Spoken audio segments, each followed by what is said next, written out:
So, tinatanggal na ni Brother Danny at ni Wang Yu. Tapos siya pala yung maganda, no? Wag naman. Okay. Ang kinis. Makinis na. Can you see that? Can you see that?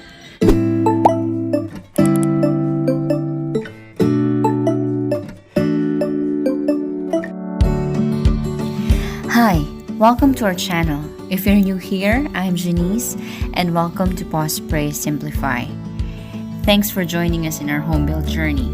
We are now on week 10. Our target for this week is to pour concrete on the columns. So the team is removing the formworks on the sides of the beams to use as formworks for the columns. Reusing formworks is a must to save on cost. With the materials that we have, the team is able to work on 5 columns at a time. Ayun, magandang hapon. Kakatapos lang nila magbuhos ng 5 poste. Ayan. Pagdating ko, tapos na, nabuhusan na nila. Ayan, ginamitan nila ng vibrator. And hopefully, sana wala siyang ampaw at walang honeycomb. Ayun. Next week, ito naman yung isang linya, 5 din siya. After nyan, 4 na lang, then tapos na, makakapag roof beam na tayo, then diretso na bubong. Ayan, see you again.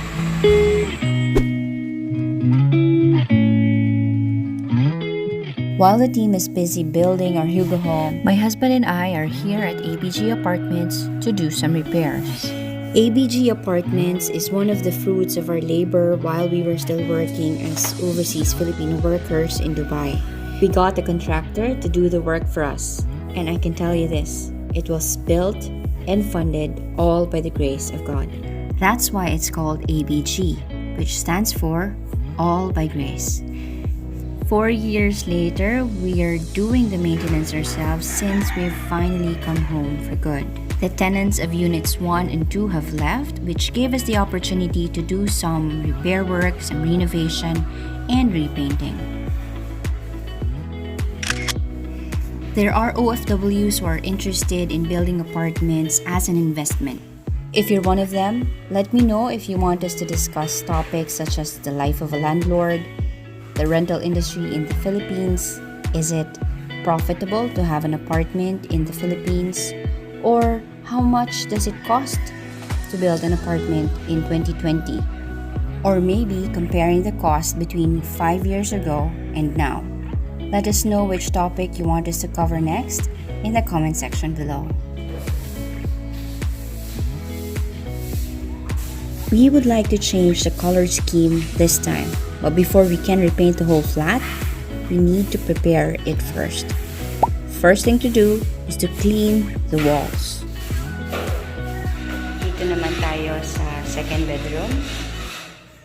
And anong gagawin, Vix?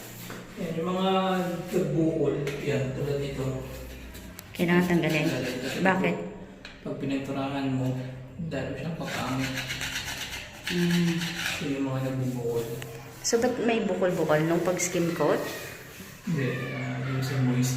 Hindi kumapit yung pintura. Okay. Tulad nito. Saan? Yan. Yan. Hindi kumapit yung nagbitaw sa plaster yung skin coat. Ito pa. Yan.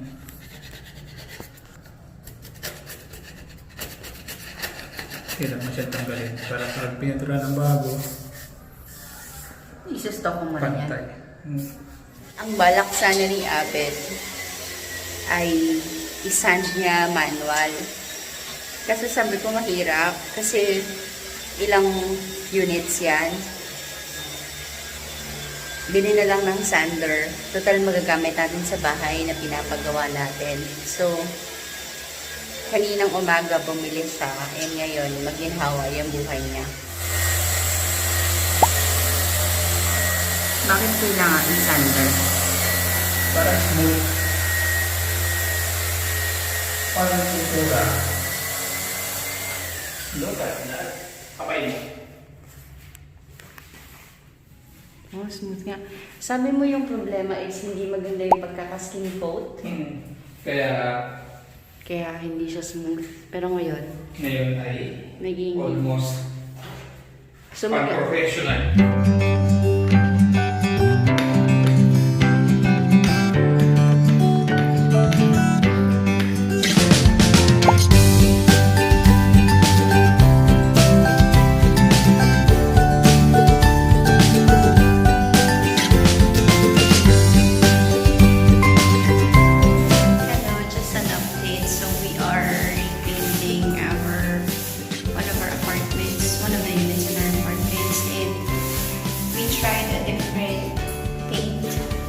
Davis siya this time. Last time we used nippon paint. Pero wala kasing nippon last time. Pero iba yung dating niya. So we'll see after ng final coat. Total first coat pa lang naman. Wow! Look at the sky. It's pinkish blue, lilac. And then there's a rainbow! Wow!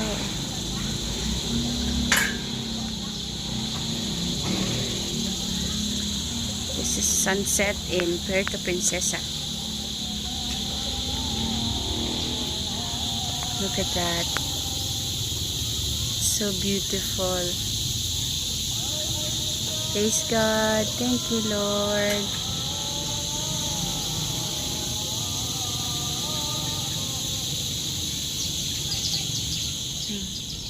Good morning, everyone.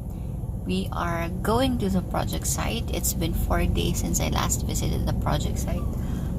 That's because we were doing so many things at the apartment. We're doing some repainting and some repairs. And I think today they'll be pouring concrete on 5 columns. So Albert is going to oversee the job. He wasn't able to go there the other day when they were pouring concrete because it was raining. We didn't have a car. Our car was at the service center, and we were quite far from the project site. So today he'll make sure to be there and see how the job is done. So that's actually, it's Friday, so we have 1 work day left tomorrow. We'll see what we can get accomplished, but I think that the team is also working hard. No, they finished 5 columns, so today they will pour concrete on another 5 columns. So we have 4 left for next week. Anong tawag dyan? Honeycomb? Airboys. Yan ang magawa niya. May airboys siya. Ibig sabihin hindi siya na-vibrate ng maayos. Hindi siya na-compact ng maayos. Pero okay lang yan kasi may plaster naman tayo. Ano? Okay lang yan, may plaster naman tayo eh. Siyempre, mas maganda kung ano. Kung talagang almost perfect. Kagaya nung column sa baba. We sensed an air of sadness at the project site during our inspection. We know for sure that our team didn't want any of those minor issues on the columns. Of course, these minor issues do happen. Maybe for others this is not even a big deal. But we will never settle with pwede na. This is not the work culture that we want to encourage within our team. So Albert met with the team to teach them how to avoid air bubbles and honeycombs when pouring concrete in columns. Kaya pagbagsak, angat siya, 5, 4, 3, 2, 1. So ang ano niya, ang hila niya, mabagal. Hindi siya pwedeng ibabad ng more than 15 seconds. 15 seconds. Kasi lalo honeycomb pag sobrang tagal. So si Wang Yu ang tagapala, si Brother Danny ang aakyat doon. Hinihila ulit ni June. Hi June! Okay, nakakatsi naman ni Ondo. Ibibigay kay Ivan, abot kay Mike. Si Mike ang tagabuhos.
yung buhos natin kahapon.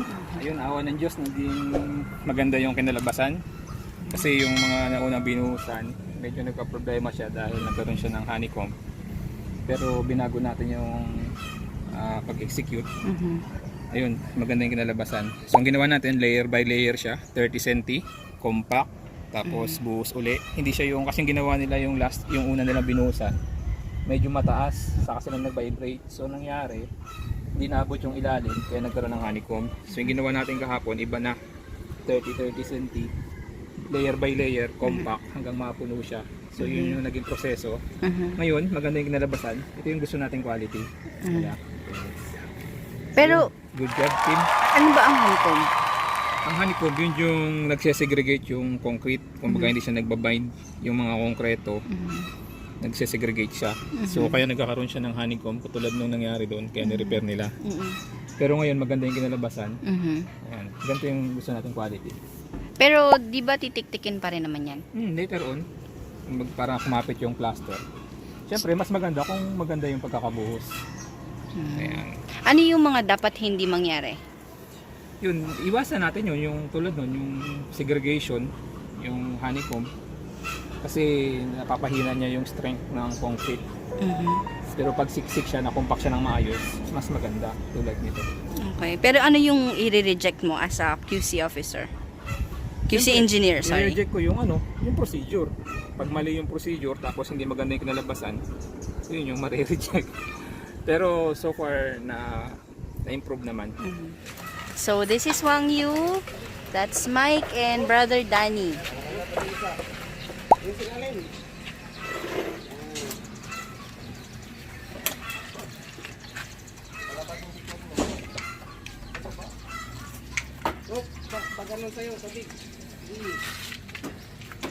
So yan ang kinalabasan. Woo!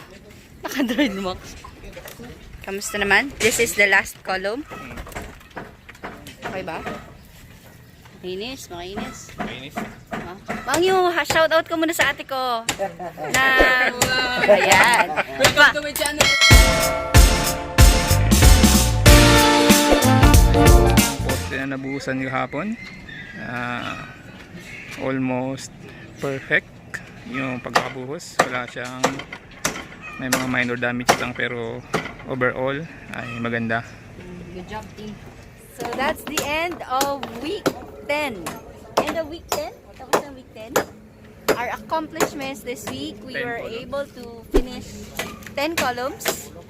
And then, they're now starting on the roof beam. Well, actually, they're also gonna install the formworks for the rest of the columns. We have 4 left. But they'll pour concrete on it next week. Okay, pa-shoutout nga pala dyan sa former QA/QC team ng Bilhasa. Hello kay Engineer Jobert, Engineer Calvin, Engineer Jodel, and sa aming consultant na si Engineer Jeff Guaping. Okay, kumusta kayo dyan? Ingat kayong lahat. God bless. God bless. We also want to greet those who are regularly watching our vlogs, no? We'd like to give a shout out to Don Andrew from the UK. If you're wondering why we always put English subtitles whenever we speak in our language, that's because we have a regular viewer from the UK who doesn't speak Tagalog. So he wants us to put English subtitles. So hello Don Andrew, and hello also to Dennis Malyari from Dubai na laging sumusubaybay sa atin, kay JM Tuazon and kay Cesar Balondo. Salamat sa suporta. See you next week.